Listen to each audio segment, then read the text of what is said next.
Today's episode covers big leadership moves at Tesla, battery capacity outpacing demand, Toyota's new Hilux EV specs, and the used EV market heating up.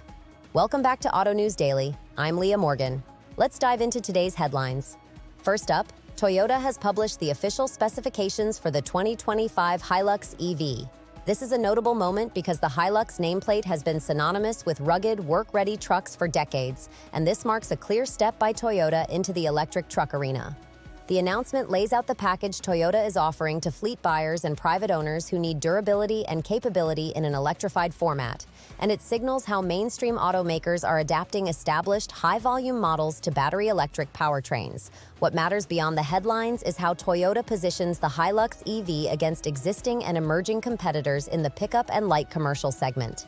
The move is about preserving the Hilux's reputation for toughness while persuading buyers that electric powertrains can meet day-to-day hauling and towing needs. For dealers and fleet managers, the arrival of a Toyota-backed electric pickup brings a familiar brand into a segment that's still sorting out customer expectations, charging infrastructure, and total cost of ownership calculations.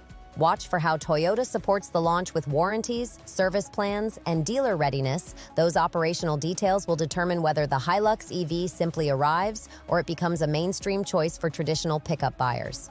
Moving on to the broader supply picture, new analysis shows battery manufacturing capacity is growing faster than current demand for electric vehicles in many regions. That imbalance has several immediate and downstream implications. On the supply side, manufacturers and battery suppliers are facing the prospect of underutilized production lines unless demand accelerates or new battery applications emerge to absorb the capacity. On the commercial side, excess capacity can put downward pressure on prices for cells and packs, which could help vehicle makers lower costs, but only if margins and logistics allow them to pass those savings on or reinvest them in product. There are strategic consequences as well. Companies that ramped capacity early now need to manage inventory, optimize operations, or pivot to alternative markets such as stationary storage or industrial applications.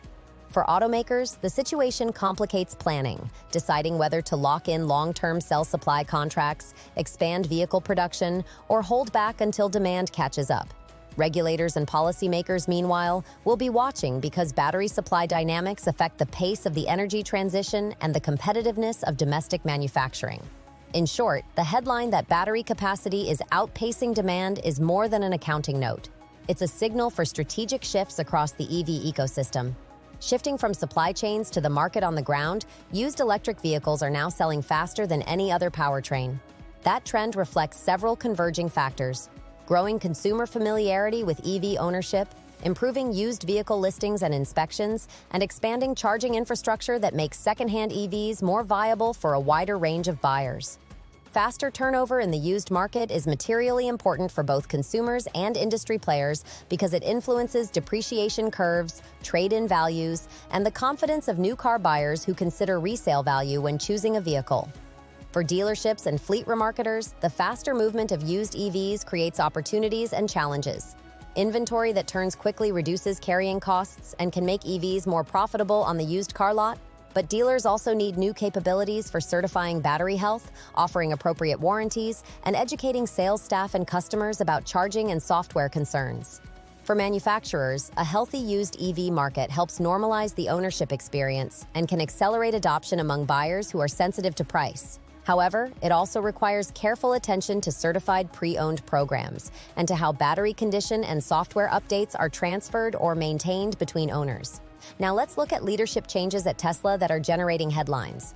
Separately reported exits among executives tied to the Cybertruck program and the Model Y lineup have raised questions about management stability at a time of intense competition and product ramp-ups. Executive turnover at a company that relies heavily on fast, iterative product development and complex manufacturing ramps naturally draws scrutiny because these roles are central to execution and to maintaining alignment across engineering, production, and supplier networks. What executives leaving can mean in practical terms varies. Internally, departures can disrupt continuity and slow decision-making as new leaders are installed and teams reorganize. Externally, suppliers and partners may pause or reassess timelines until they get clarity on direction and expectations. That said, large organizations also routinely undergo leadership changes, and companies often use those moments to recalibrate priorities or accelerate shifts in strategy. The real test will be how quickly replacements are found and how Tesla communicates its short-term plans to keep production and delivery targets on track. Before we get to our most followed story today, a quick note. If you enjoy Autonews Daily, please follow or subscribe. That helps us keep bringing the daily industry updates you rely on, and it supports our continued reporting and coverage of the stories that matter most to professionals and enthusiasts alike. Finally, the most read item today, and closing out our bulletin, concerns the head of the Cybertruck program leaving Tesla. This role has been closely watched because the Cybertruck is among the company's most visible and ambitious vehicle programs, combining advanced materials, unique design, and high expectations for performance and capability. A change in leadership at this level raises immediate questions about the program's timeline, priorities, and how future design and manufacturing decisions will be made. Beyond the immediate headlines, there are several practical angles to monitor. Supplier relationships are one. A program head shepherds long-term contracts and coordinates component deliveries. A change at the helm can temporarily slow negotiations or alter technical specifications. Production ramp-up is another. Getting a novel vehicle into high-volume production requires tight coordination across stamping, body assembly, battery integration, and software. Any shift in leadership can introduce friction or a change in emphasis. Finally, market positioning matters. The Cybertruck has been framed as a disruptive product intended to capture attention and shift expectations. Leadership changes will invite observers to reassess the company's commercial strategy and how it plans to compete against both legacy automakers and new entrants in the electric pickup space. Across all of today's stories, a common thread emerges. The industry is in a state of operational and strategic transition. Legacy nameplates are being redefined for electric markets, manufacturing capacity decisions are being stress-tested against demand, used car dynamics are evolving quickly, and leadership continuity remains a critical factor for execution. For professionals in the supply chain, sales, or product planning, that means watching both the headline moves and the quieter follow-through steps, hiring, supplier agreements, and warranty programs that determine whether change translates into market success. Thank you for listening. Follow us to receive the latest updates every weekday.